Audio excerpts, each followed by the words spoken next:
To hear the full episode, become a patron at patreon.com/deathpanelpod. Welcome to the Death Panel. Patrons, thank you so much for supporting the show. None of the work that we do would be possible without you. To become a supporter of the show and get access to the second weekly bonus episode, as well as the entire back catalog of bonus episodes, become a patron at patreon.com/deathpanelpod. And to help us out some more, share the show with your friends, post about your favorite episodes, pick up copies of Health Communism, A Short History of Trans-Misogyny, and Abolish Rent at your local bookstore, or request them at your local library, and follow us at deathpanel_. I'm Beatrice Adler-Bolton, and I'm excited to be joined today by returning guest and dear friend of the panel, Nate Holdren. Nate is a legal historian of capitalism and is a professor at Drake University. He is the author of the book Injury-Impoverished Workplace Accidents, Capitalism and Law in the Progressive Era, and he's back today to talk about two recent things that he wrote. The first was for Spectre Journal, and it was called Hands Off, Don't Fall for the Democrats or Their Legalism. And the second one is in an independent Iowa-based newspaper called Little Village and is called Deportation is Wrong, Period. Nate, welcome back to the Death Panel. It's so great to have you on the show again, my friend. Thank you for having me. It's really a delight to be here. I've been looking forward to this conversation because these two pieces that you wrote, one, your letter arguing that deportation is categorically immoral, which is the piece for Little Village, and then your analysis of the so-called hands-off mobilizations that were happening earlier in the summer for Spectre, I think are doing something kind of unusually clear in a moment when so much of the discourse is really scrambled or reactive and sort of distributed or almost resigned, depending on where you're looking and who's doing the analysis. And I think even though they were written at different times in different contexts and responding to different events, though obviously the events are connected and related, there's a really important shared analytic thread running through them that feels really urgent to pull on. And I'm excited to talk about that together today. Now, part of the reason I wanted to bring these pieces into dialogue here is that they challenge some of the most entrenched habits of American political common sense, right? Habits that frankly shape not just the center or the right, but even large parts of the left. And both essays really insist that legality is not morality, that the state's claim to legitimacy does not make its violence any less violent, and that movements lose their bearings when they let the law set the horizon of their political imagination. And that's a theme that I think comes up constantly on the show. It's a big theme of your work, how law functions ideologically, how it manufactures the appearance of neutrality, and how much work we have to do to denormalize the violence that it really quietly enables. So the deportation piece in Little Village makes that argument through the most concrete and sort of intimate terrain, which is the state's power to tear people from their homes, families, communities, and lives. And you write with a kind of moral clarity that really refuses negotiation on the topic of ICE kidnappings, insisting that deportation is an injustice not because of the details of any individual case, but because the practice itself is an act of state violence that no bureaucracy can sort of sanitize and no person's quote unquote legal status justifies. You connect this to a historical arc from slavery to segregation to bans on interracial marriage to the death penalty. And the kind of through line is that the law has always been perfectly willing to consecrate brutality, often with a straight face and legal check marks. And then in the hands-off essay from June in Spectre Journal, you zoom out into the kind of broader political moment. You take apart the very liberal fixation on lawlessness of the Trump administration as the kind of central critique of the second Trump era. And you show how hollow that frame is and how easily it folds back into the kind of bipartisan law and order consensus that was a big problem during the Biden administration as well. And how that kind of leaves movements in a disadvantaged position, right? How it confuses procedural correctness for legitimate or substantive justice of any kind. And you show that this fixation isn't neutral. It's counterinsurgent. It actively blunts political struggle. And it makes our demands smaller, our coalitions weaker, and our strategies always from the point of running defense, right? It invites the Democratic Party also back into the role of some kind of moral arbiter, even when the party is also fully aligned with the very same machinery of state violence that we're talking about here. So for me, the reason to talk about these pieces together isn't just that they're obviously thematically related. I think it's strategic too. Both of these essays really push us to think about what movements are doing intentionally or not when they let law define the terrain of struggle or define what justice looks like. They invite us to think about how solidarity can get distorted when we start litigating who deserves protection and who doesn't, or drawing those lines in the sand. And I think you raise difficult but really necessary questions about how we talk about injustice, not just in movement language, but also in our day-to-day lives, right? Like how we organize against it, yes, but how we also just speak about it to each other, and that obviously affects how we sort of stay oriented towards a future that isn't just slightly less violent than the present, but an actual sort of horizon of liberation. So I think that's exactly the conversation that we need now, which really is refusing the kind of false stability or false safety of legal common sense and appeals to legal common sense, and instead asking essentially what would it look like to build a politics grounded in actual justice, solidarity, and most importantly, a refusal to make peace with the everyday violence of the state, no matter who's in power. So let's open up there. Can you walk us through the core arguments of these two essays, Nate, and just talk about, for folks who haven't had a chance to read them, how you see them speaking to each other, both in terms of like the moment you were responding to and the moment you were writing them in, and also the larger sort of political or ethical intervention that you're trying to make and that we're kind of making today by holding them up together. Yeah, thank you. Thank you for all that, B. I really appreciate it. There were a number of times when you were summarizing and paraphrasing things I said. I wished I'd put them that way myself. So I really appreciate that. I guess I will say, at the outset, a lot of my stuff in the moment feels like I'm just kind of throwing coins in a wishing well, and in a real state, like I'm sad and angry, and it's like I have to put this feeling somewhere, and I don't know what it'll add up to. So I work kind of intuitively and in ways that make me anxious, because I want everything to be analytical and clear, and I know why I'm doing what I'm doing. And that's not actually how I work most of the time. And so I'm delighted to hear that for you, there was a coherence in the two. I also think, generally speaking, a lot of the time we are operating in the world with sets of political intuitions and kind of moral sensibilities and gut feelings that arise from lots of sources, not only from kind of reputable, formal, respectable sources like books, right? But like from many, many sources. And we're continually trying to integrate them and we live in the world in ways that are not always clear, I think. And also those are shaped by different life experiences and context. So like I'm 47, I'm partly a product of the tail end of the anti-globalization movement and then the anti-war movement of the early aughts. And I was relatively politically formed prior to Occupy. And so then I saw that come about, and that was not a formative experience for me in the same way it was for some other folks. And then the 20 teens, there are a host of experiences, right, which have been very new. But one of the things that has been a longstanding confusion and source of frustration for me is that the world and the left has gone in directions that I thought were just sort of concluded. And there are, I think, a lot of people like that. I mean, everybody who's on the left is unhappy with the world in important respects.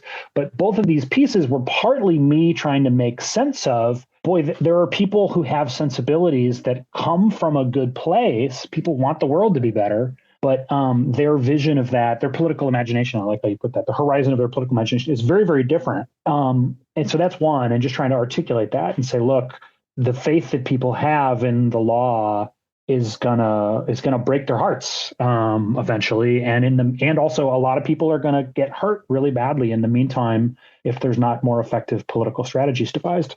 And then the flip side of that, I think there are quite a few people who are developing reservations or wondering if maybe things they've been led to believe aren't true, and there seem to be very few voices validating that. And I'm just a guy in central Iowa, but to the degree, but I've had my life changed by lots of people who are just people, in flyover states myself. So to the degree that I can write a thing that somebody's going to go, hey, I felt that, but didn't have words for it, like that was sort of the part of the hope.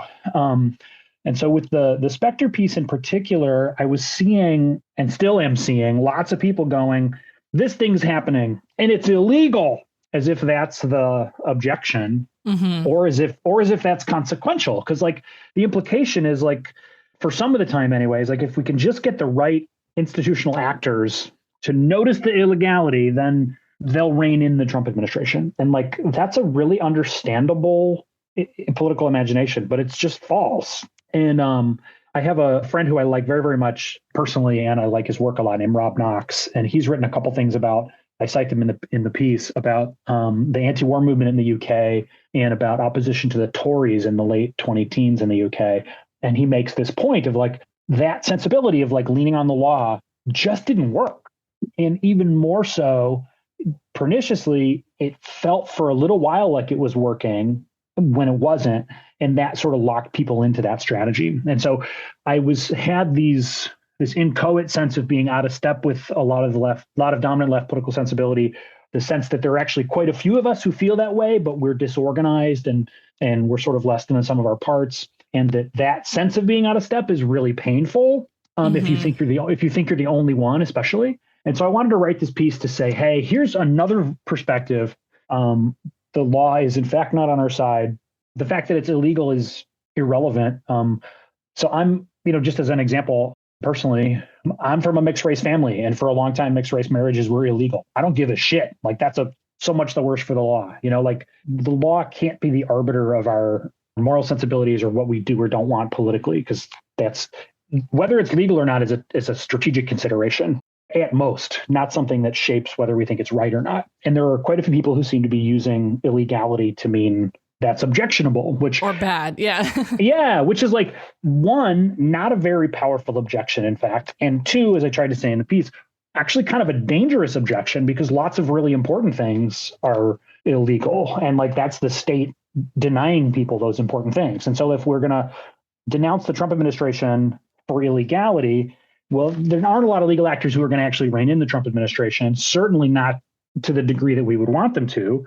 And if we're going to shore up the power of that's illegal as a thing that people go, oh, shit, if it's illegal, we have to stop it. Well, that's a very double-edged sword that's going to cut as many regular people doing important, necessary things as it's going to cut powerful actors. And then the other thing I'll say on the first part of why that's a bad criticism also is that implicitly hands power to a set of institutional actors, and it frames us as clients or audience members, when what really needs to happen is that large numbers of us get organized and form practices of popular power or institutions of popular power. So this was especially upsetting when the hands-off protests were coming and then No Kings was coming, of like lots and lots of people gathering together, sort of going, we want to be the passive audience and clients for someone who's going to take this up. Like there's this sort of I don't think anyone thinks that exactly, but there's just the logic of it is sort of, we're doing this because the institutions aren't working. But once the institutions start working again, we won't have to do this anymore. And there's that famous sign, and I don't want to dunk on this person because I'm sure they mean well, but there's this famous sign of like, if Kamala had won, we'd all be at brunch. And like, that's sort of the role of these institutions, or one of the roles of legal institutions and of state mechanisms of official institutions of dispute resolution, partly exist so people will leave it to the experts to work out and buy something, go shop, go work, stay home, be home alone too, right? Don't be in a public space where you're deliberating politically, right? Don't be at a protest. I have a dear old friend who used to say, we get socialized into a sensibility of when in doubt, look up. And I think that's sort of what this expresses, is this, oh no, things are bad, I'll look up for the right kind of expert who will solve it for me. And that's a very understandable sensibility. And I'm not criticizing people for getting socialized into that ambient sensibility in our society, but it's one that's an obstacle and we have to break out of it. So that was kind of what I wanted this piece to do, with some empirical detail about what's happening right now. And I think the Democratic Party, even its best wings, are all of a piece with that sensibility of like, hey, let's get to a situation where you can defer to the institutions. No need for popular power, no need for mobilization, except in exceptional circumstances. Let's get to where you can all go back home, kind of thing. And even folks who mean really well. And I think I think that's of limited use in opposing the Trump administration, because I think the most effective forms of opposition are going to be fairly socially disruptive. And I think it's of especially limited use in building for the long term, because Trump is not going to be president forever. And if opposition to Trump stops with reelecting Democrats and then we get nothing for it, that's like a tragedy in lots and lots of ways. Squandered time and energy and money, also And as we've talked about before in past, we've talked about social murder. There's a literal body count to that. Like when popular mobilization misses and the left misses opportunities and so on, and that just will happen sometimes. That's unavoidable. But like there are people literally die. Like that's not, I don't mean that metaphorically. Like there was just a thing I saw, and this is not news to us, but and probably all your listeners know this, but it was a reminder. The UK, if they had implemented their lockdown protocols like a week or two earlier, 23,000 people would have 23,000 lives would have been saved, right? So like there are like real stakes when we leave things to institutions instead of when movements force things to move faster. So that was what I was trying to argue with this Spectre piece of like essentially laying out in a smarter and more organized way what I've said here, like don't trust the law. The law is not in fact on our side. Don't trust the voices of the law. Don't trust the voices of civility and peacefulness. We need to be much more independent in our judgment and independent in our mobilizations collectively. And also, just to underscore the two Rob Knox pieces that I cite, I think are really, really good on this. And I think of this piece as essentially me taking an empirical account of what's happening right now, plus those two pieces by Rob, and then adding my, insistence on the moral outrage of it. And I also think that, we're not oversupplied with critical resources for this moment. I think we're oversupplied with encouragement to be optimistic about the capacity of of a political program that passes through official institutions to win. And I think that we're undersupplied with materials that makes us see the limits of those institutions and that encourages us to, only look to ourselves and a little more autonomy of the working class and of kind of popular mobilization and to be a little more distrustful, frankly, of kind of analyses from on high. So that was sort of what I was trying to do in this piece. Should we move into the Little Village one? Yeah, sure. So this piece comes from a similar sensibility.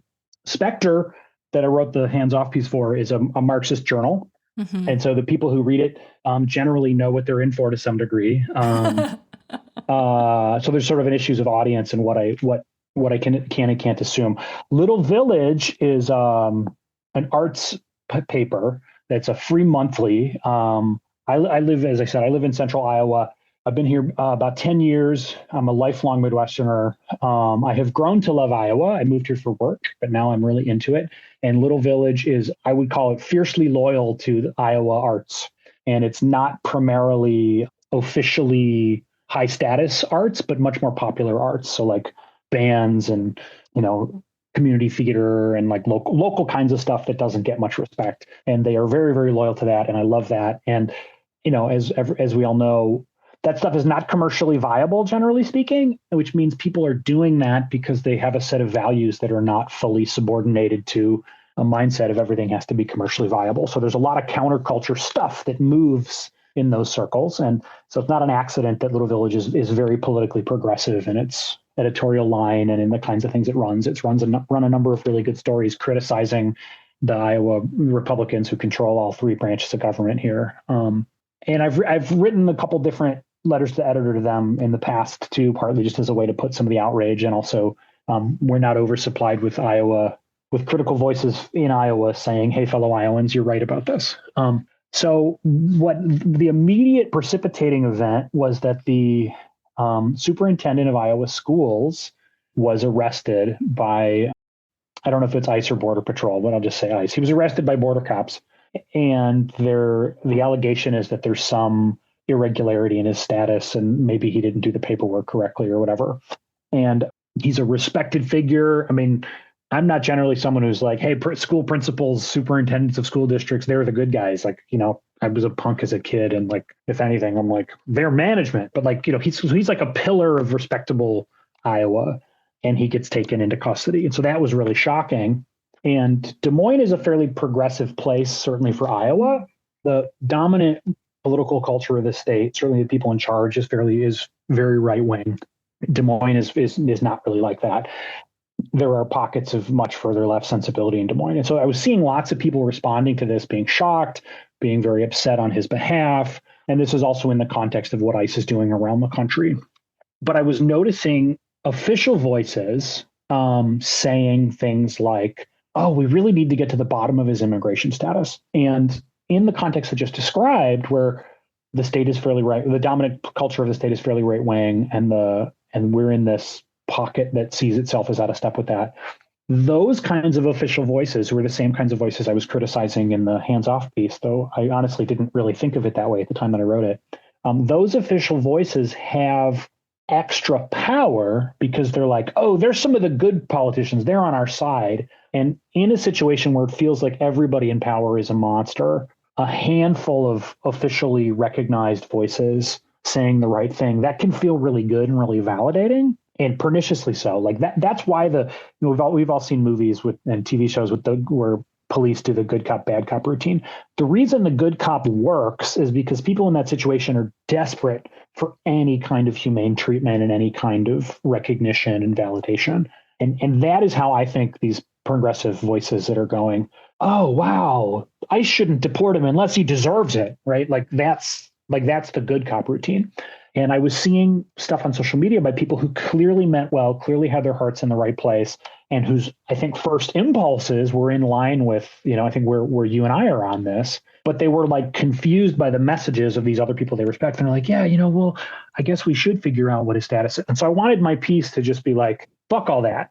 You're right. Trust your gut. And because it's an arts magazine, and it has a different readership, I didn't get into any of the Marxist stuff. And I appealed to Martin Luther King Jr. for a kind of ideological backdrop or ideological foundation to stand on in a way that in another setting, I would have said, our solidaristic commitments to socialism and so on. But that's just, there's space constraints, and I'm speaking to the audience. But what I tried to say in that piece is basically, look, all of us who are watching resistance to ICE around the country or participating in it, for those who are, our gut level sensibility is that we don't really give a shit about the person's documentation. We don't see that as legitimate.